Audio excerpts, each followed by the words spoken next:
So just yesterday, SpaceX launched their fully stacked Starship, which measures almost 500 feet tall. It's the largest object that's ever gone to space.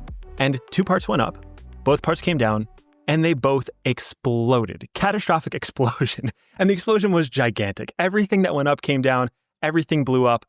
But the point of this mission is that that's actually exactly how it was supposed to go. It was a wild success. These test flights, when SpaceX sends these up, they're not expected to land. In fact, most times they don't. And this is the first time where it actually landed in the right place. So Ijaz, what you're seeing in this video here is the booster that is kind of hovering above ground before falling into the ocean and exploding. So this was amazing. Ijaz, I know you were also watching the launch last night. What were your first impressions? What did you think watching this? My first impressions was, why is this thing exploding, Josh? I have to be honest for our listeners here. Josh, I see you're rocking the SpaceX hoodie, SpaceX logo. Today. Let's go, baby. You can see that I'm rocking a horse, which is pretty much the opposite of a rocket. Very analog of you. I'm old school, I'm old fashioned, and I'm like, okay, this rocket is cool. Elon's launched a bunch of spaceships already. What's so special about this? And after digging under the hood, Josh, this is actually super impressive. I think the one line which kind of like bamboozles me about SpaceX's vision is they're building the infrastructure for space. I think up until, very recently, many people thought of space as like this kind of like cool thing. It's like, yeah, it's a once in a lifetime mission. It's going to cost hundreds of millions of dollars. But what SpaceX is trying to do is reduce the cost of that to the equivalent of like a bus ride so that it becomes pretty normal to colonize humans outside of Earth. But can you explain why this launch is so important, Josh? Yeah, so Starship mission, I mean, like you were saying, to back it up, is the intention is to get to Mars. And they're very dead set on getting to Mars. And the problem with getting to Mars is that you need to have a low cost per kilogram to orbit. That's kind of how this thing works, is if you can't get mass to orbit, then you can't create a copy of Earth to live on Mars. And the thing with colonizing Mars is that you actually need every single thing that Earth needs in order to be self-sustainable in the case that the planes or the rockets stop coming. So Ijaz, if you send, let's say, 100 million tons to Mars, but you forget vitamin C, everything dies over a certain period of time. So you really need to be able to deliver every single critical element for life. And that requires a ton, literally metric tons of mass to orbit. And the problem is getting that cost down to as low as humanly possible. So back in the day, with the space shuttle program, it cost $60,000 per kilogram to orbit. With the new Starship, the projection is hopefully going to be as low as $50 per kilogram to orbit. So this is like a huge decrease in how they're able to do this. And the reason they're able to do this is because of rapid reusability. And that's what we saw yesterday. That was the idea of the test yesterday, is to test how reusable these rockets are. So we probably should talk about the reason why this test in particular was different than all the others. And it's because of the heat shield. Now, the heat shield is a very critical part of this rocket because the heat shield is the single most challenging part to get right in order for the rocket to relaunch itself. So what we're seeing here is the crux of the heat shield, the way that they've been able to make it work. Because a lot of times, the reason why a rocket can't survive is when it comes back to orbit at 25,000 kilometers per hour, it's really freaking hot. And that's a lot of plasma, that's a lot of heat. And it just melts everything. But what we're seeing here on screen is this thing called the bakery, where Starship literally bakes 18,000 of these tiles the same way your grandma would. They take some ceramic, they throw it in an oven, they cook it, and on the way out comes out these little hexagons. They stack 18,000 of them together, and it blocks the shields from overheating. The problem is, again, just the reusability, where you need to be able to get this rocket back to Earth and then take off rapidly right afterwards. And the problem is that they've been falling apart. Like they've kind of fallen off. Some of them don't hold. Some of them can't resist the heat properly. So what they did is they invented this thing called the Crunch Wrap, which is such an outrageous name. Shout out to Taco Bell. Yeah, like we're seeing the literal Crunch Wrap Supreme. Literally like the Crunch Wrap Supreme. That's where they get the inspiration from. And I love this. And what we're seeing on screen is they were actually able to take these tiles, these little ceramic plates, and then they wrap them in this felt material. And the problem when you're going through space really hot is the metal expands and contracts quite a bit. So you need to have space in between the tiles, but that space let a lot of heat in. So what they did is they created this kind of malleable material, which is the felt, and it allows the metal to heat up and expand and condense and shrink while keeping these heat shields all intact. And it was amazing. And what happened on this launch was they lost less than 1% of the heat shield tiles, where in the past, they lost 5 to 10%. So the fact that they got this number down so low is the single, probably biggest win of this entire test flight yesterday that we saw, was the fact that they have a reusable heat shield. It's never been done before at this scale. Wow. Okay, so if I were to summarize what you just said, Josh, you're saying that the reason why Elon is testing out so many of these rockets and blowing all of these up is to come to the ideal rocket architecture that can colonize humanity outside of Earth. Have I got that first part right? Absolutely, yeah. You got to build something Okay. that scales and that can be mass manufactured. Okay, cool. And so to get there, he needs to reduce the cost of taking heavy stuff up, right? Like right now, when it started off with the first rocket from NASA, it was super expensive, hundreds of millions of dollars. Reducing that cost to something much, much cheaper than that is important, but also reusability is important, right? Josh, that's one way to kind of like drive it down. It's like if I can use the same rocket ship over and over again and not have to reconstruct a new rocket ship every time one comes down and crashes, we should be fine, right? So both of those things kind of are running in parallel. And you're saying one major factor to help us get there are these heat-proof shields or these heat-proof tiles, which are getting built in this like this SpaceX bakery is what we're calling it, right? These contract. Are these things literally made of ceramic? By the way, they're literally made of ceramic. It's so funny. It's just like what you did in like elementary school, middle school art class. It's no different than that. They put a little coat on the top. It's like a little more sophisticated than that, but basically they're just baking ceramic tile. Okay, so where my mind goes to immediately next, Josh, is with the things that they're taking to space, what kinds of things are they going to be taking to space? Like I get the Mars thing, right? And that I still can't quite wrap my head around because I'm like, okay, you like what materials are you taking there? Are you taking bricks to build a house? Like, how do we know if we can even live there? But the most immediate thing that I remember us speaking about a few episodes ago was satellites, right? And these satellites are part of Starlink V3, which is getting their new satellite structure, which is basically going to beam down. I think it was like 60 terabits worth of data to Earth, which is the equivalent of me having like super fast internet, cabled internet at home, but anywhere I am, like wherever I am, if I'm on a quaint little mountainside where I usually won't have reception. Am I getting that right? Is there any other thing that I'm missing in between satellites and building homes on Mars? Yeah, well, that's pretty much it. It's satellites, and then the satellites fund the mission to get to Mars. So Starlink is one of the largest cash cows of SpaceX, along with the private missions that they send up on behalf of governments or private industry, where they will take large satellites and they will send them into space. What Starship enables, like you said, Ijaz, is it's just much bigger objects into orbit. So like you mentioned, the Starlink V3 has 60 terabits of downlink speed per launch, whereas the Falcon 9 launches with the Starlink V2, or 2.5 that they're at now, they only had 3 terabits per second of downlink. So every single one of these Starship launches is equivalent to 20 old launches, which is just an outrageously large scale at how quickly they're going to improve this network. And not only that, but the latency comes down, the total bandwidth goes way up. It has a much further range. And yeah, we're seeing on screen kind of the difference between them. So the version 1.5, fairly small. Version 2, pretty big. Version 3 is like gigantic. It is this so is like much bigger. 10 times larger than V1.5. So much larger. Insane. And it's really exciting because version 3 satellites will enable people like me and you to actually be inclined to use the network. A lot of people now for Starlink, the users, they're in the middle of nowhere. They're not in very highly populated areas, because that's where it kind of works the best. There's not a ton of bandwidth on the network.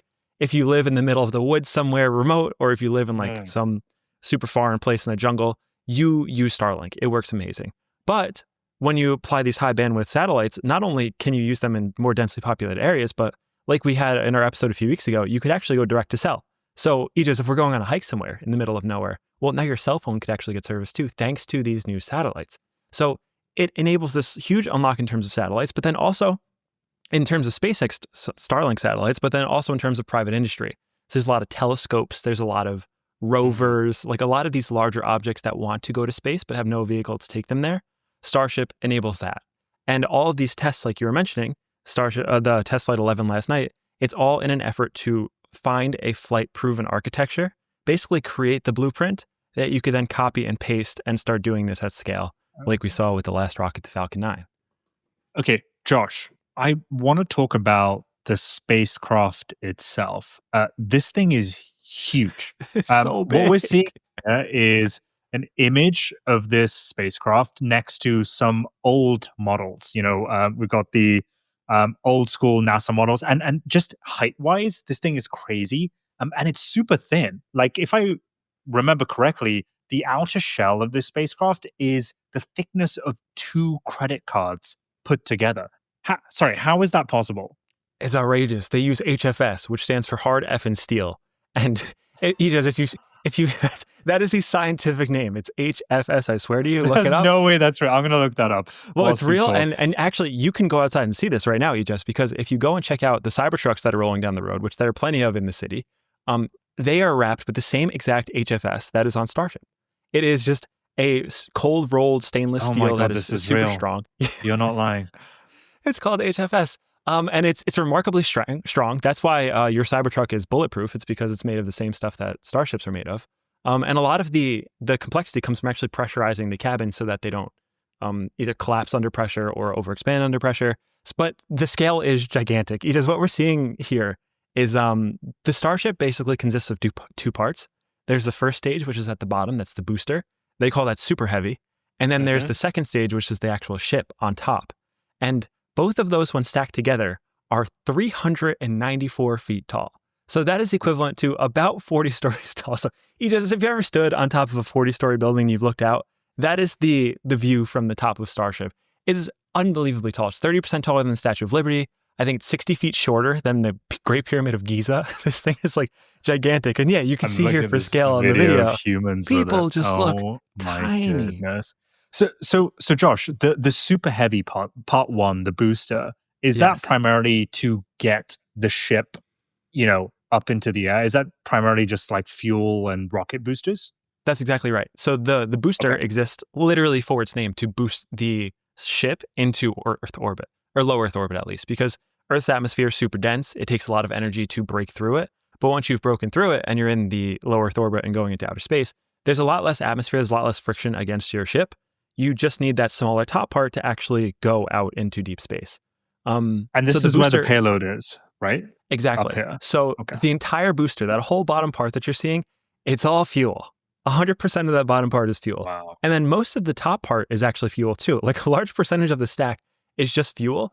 And then towards the very top of the bay is about room for 150 tons of reusable payload. So it's a lot of fuel. And actually, one of the interesting things that they're going to start doing with the next version 3 of the rocket, is they're going to refuel that top part in space. So what they'll do is they'll send up 2 versions of the ship. One is a tanker, and then one is the actual ship. They meet in orbit, and they kind of like kiss each other, and then one refuels the other, and that's how it's able to get out to Mars. So it's this really remarkable thing. What we're seeing here is the rendering of the version 3, and that's exactly the kissing that I'm talking about. They have a tanker, and then they have the ship, and they connect, and that's how you refuel it. So this launch that we just watched, that was intentionally exploded, is the sign before we move on to this next version that we're seeing on our screens, right, Josh? Can you tell us like what the major differences are and what we can expect? Yeah, so one of the biggest differences, this is the thing that I am absolutely obsessed with, is the Raptor 3 engine. So they have a whole new engine architecture that they're using. And as a result, a lot of things need to change. So what you just saw in the past one, it was a new fuel tank. Everything about the outside mostly looks the same. Everything about the inside is changing. So the fuel distribution is changing. A lot of the telemetry things, the grid fins that control the ship are changing. But the most notable part is these Raptor 3 engines. And if you go back actually to that image, I love this image so much because it shows the 3 iterations of Raptor. And it just shows like what a great company is capable of doing. It seems much less complex than the previous versions. It's much more powerful too. So that Raptor 1 engine was so complicated. It looks like a bird's nest. There's so much stuff going on. It's really difficult to understand. It has to have its own heat shield built in, and it weighed 2,000 kilograms. So it's not very reusable. Wow.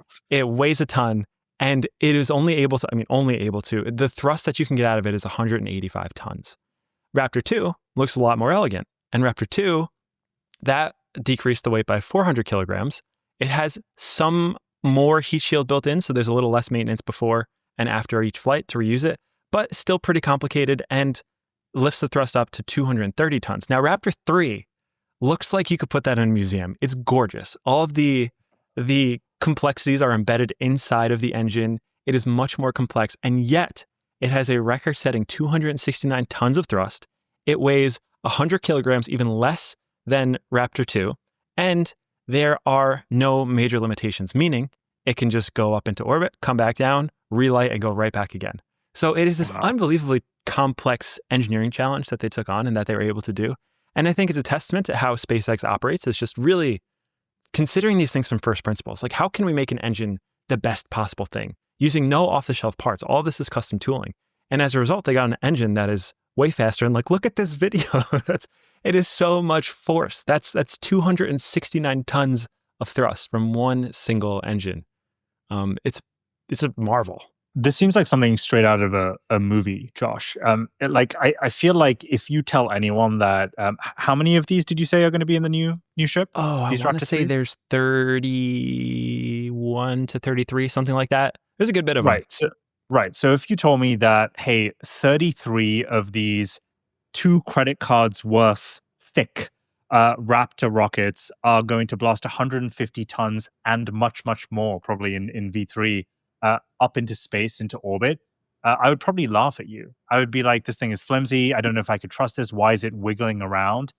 There is no other company that is building like this, Josh. And I was trying to think about, other kind of competitors that come even near SpaceX. And I just fall flat every single time. I think Elon and SpaceX and the engineers and what they've built and what they've achieved to date is in a league of their own.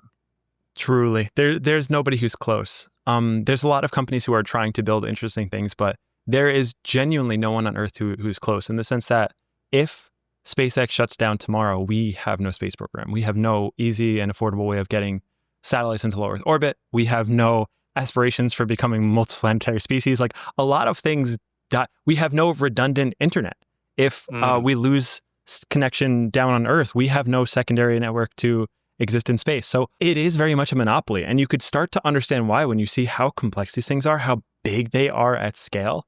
And yeah, I love the image you're showing here because there's also really great culture there too. This is an image from their, I guess, from Starbase, right? Where they take these things off from? It's to get into Starship. Actually, it's the top level. And before you walk in, you see this painting, which is just probably the most inspiring thing ever if you're an astronaut going up in one of these things.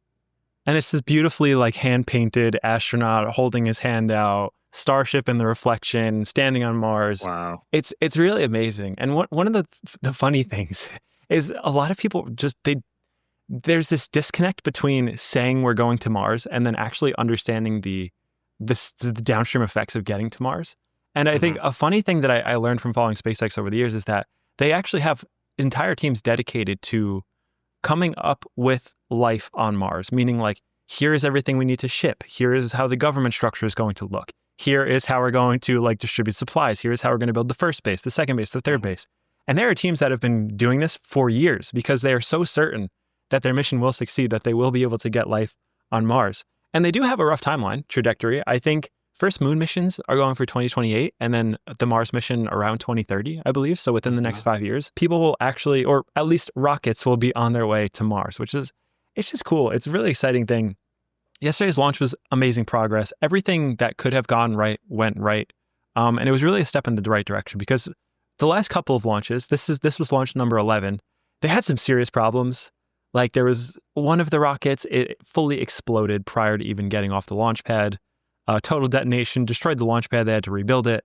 There was another rocket that when it tried to get pressurized, it totally exploded. So there's been a lot of problems along the way. Last night's flight was amazing. Everything went about as good as it could have. And what we're going to see soon is they're going to try to actually catch the Starship rocket, which is going to be a really exciting development. Because once they get that thing caught, we're on our way. I really hope this happens in my lifetime. I hope that the cost of travel to get to space is affordable enough that I can go with me, my kids, maybe even my mom, and kind of like see what's up and out there, maybe even a colony on a different planet. It's interesting, as we have gone through this conversation, I kind of think as Mars is like the first step to all of this. I remember when I was a kid growing up thinking like Mars was this like really, really far off thing to happen, definitely not in my lifetime. And now it just seems like, it'll happen and then we're on to the next big kind of planetary jump. Hmm. The satellites getting out there, moving different types of payloads, whether it's like telescopes that you mentioned earlier, I feel like is all just phase one. I can't even imagine what comes next. But I know that there's only one company that is doing this. It is SpaceX. They cut the cost of space flight initially down to what was the Falcon 9 cost cutting, Josh? Do you remember this?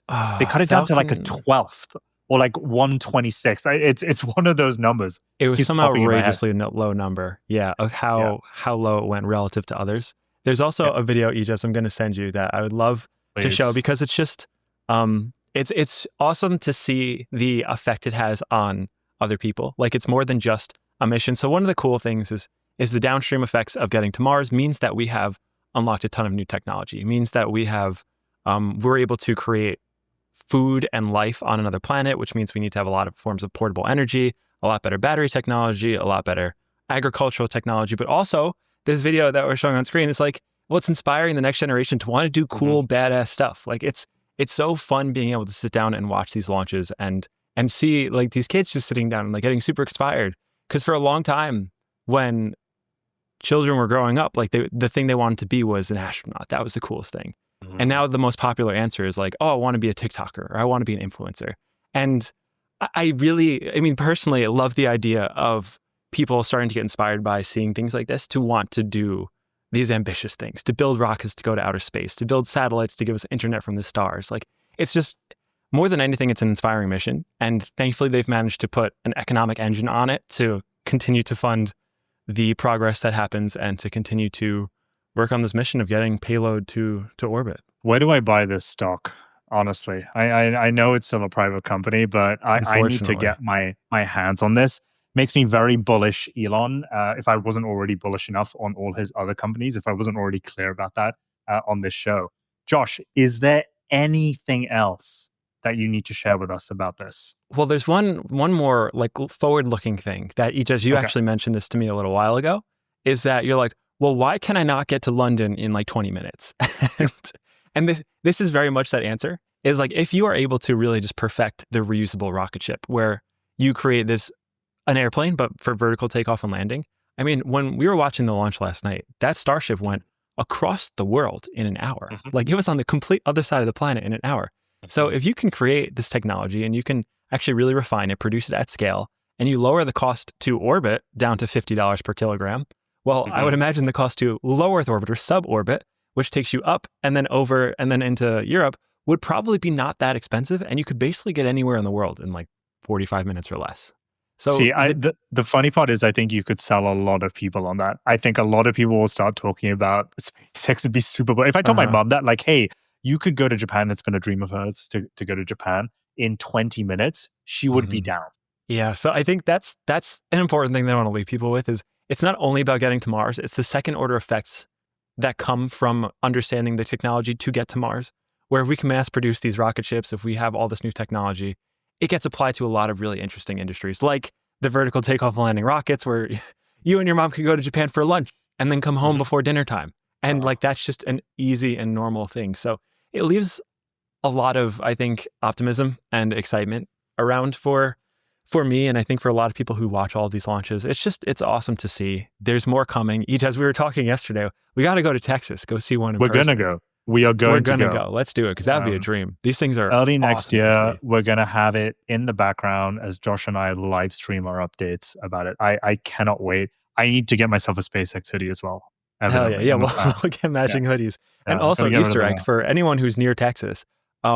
All there's a law in Texas where all of the beaches are public, and Starbase, where they launch these starships, the beach sits right next to the launch pad, so you can actually go to the Mm. beach and be like less than a mile away from this gigantic rocket ship and really get a great view of it, and just see what it's like up close. So when we go, that's exactly where we're going, and I am really looking forward to, to seeing one of these in person. Because my God, what an exciting thing that would be. I can't wait. Well, Tom Cruise of Top Gun, step aside. There is a new cowboy. He's a space cowboy in town. Elon is leading the way on SpaceX. I cannot wait for the next couple of launches. It seems to me that like every new launch gets that much less complex, but somehow way more powerful and somehow way more cheaper. And I know I keep talking about it, somehow way more thinner. Um, Josh, unless there's anything else to say, let's round this up. Let's wrap it up. That's it. So the next launch is going to be version 3.